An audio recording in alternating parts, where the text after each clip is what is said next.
Bienvenue à toi sur ma chaîne YouTube. Le Sénégal s'impose sur le fil. Deuxième journée de Coupe d'Afrique et déjà 4 buts en 3 matchs, donc 3 buts sur penalty. À croire que cette histoire de Coupe d'Afrique se jouera sur penalty. On a eu 2 buts sur penalty dans le phase du Cameroun face au Burkina et 1 but sur penalty dans le match du Sénégal face au Zimbabwe. Je vais commencer en disant que cette Coupe d'Afrique, nous le savons tous, se joue dans des conditions très difficiles dues au Covid-19. Il y a des équipes qui n'ont pas pu avoir des matchs de préparation à cause de la pandémie. Vous savez, les matchs de préparation sont très importants car ça permet comme ça aux joueurs de se préparer mentalement à la compétition. Ça permet au staff technique, ça permet au coach de faire les derniers réglages avant le début de la compétition. Ça leur permet aussi d'avoir des certitudes dans tel ou tel plan du jeu. Mais cette année, dû au Covid, on a vu beaucoup d'équipes qui ont cancel les matchs amicaux qu'ils avaient prévus. Et comme ça, on a des équipes qui entament la compétition sans avoir vraiment de certitude sur le plan du jeu, sans avoir de certitude sur la formation. Mais bon, je ne suis pas en train de vouloir trouver d'excuses à la performance du Sénégal aujourd'hui ou à la performance du Cameroun hier. Déjà que le Cameroun avait un adversaire plus coriace que ce que le Sénégal a affronté aujourd'hui. Mais revenons au match. On a vu un match difficile pour cette équipe du Sénégal face à une équipe du Zimbabwe qui, il faut le dire, était disciplinée, très disciplinée. Vous savez, c'est une chose d'aborder un match avec un plan bien défini et c'est une autre chose de suivre le plan de la première minute à la dernière minute du match. Aujourd'hui, on a vu une équipe du Zimbabwe qui est venue sachant que elle a un statut de outsider comparé au Sénégal qui est première nation africaine. Elle a accepté de souffrir, elle a accepté de défendre. Donc on a vu en première mi-temps une équipe du Zimbabwe qui a défendu pendant 30 minutes. Et après, quand le Sénégal a commencé à se fatiguer un peu, ils ont commencé à sortir, à se montrer dangereux.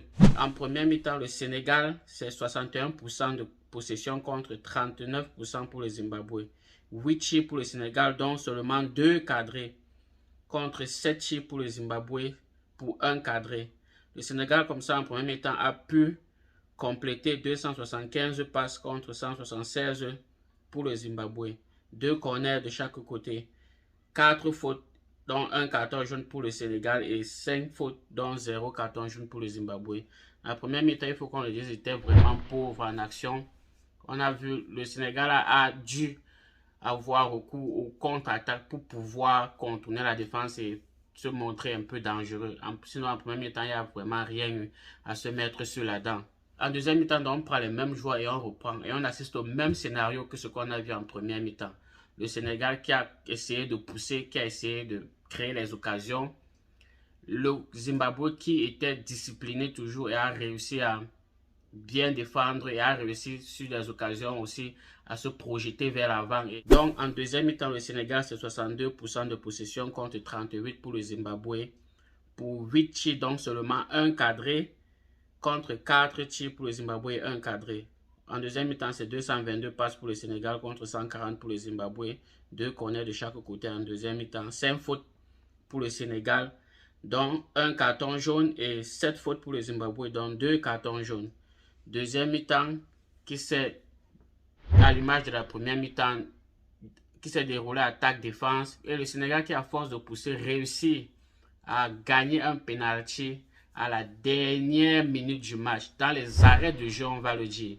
Penalty qui sera transformé par Sadio Mané, qu'il faut qu'on le dise, est la star de cette équipe du Sénégal.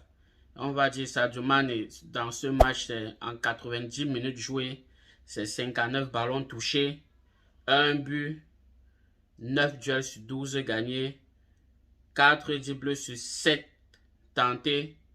Il a perdu 11 ballons et il a comme ça été l'homme du match du côté du Sénégal.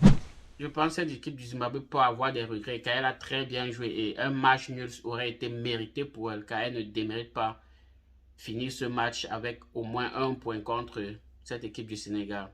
Dans l'ensemble, on a tous été surpris de voir le Sénégal en difficulté, de voir le Sénégal en manque de créativité pour pouvoir marquer. Sur ce, si tu as aimé, laisse ton avis en commentaire, partage et surtout appuie le bouton bleu. On se prend la prochaine fois. Prenez soin de vous. Bye.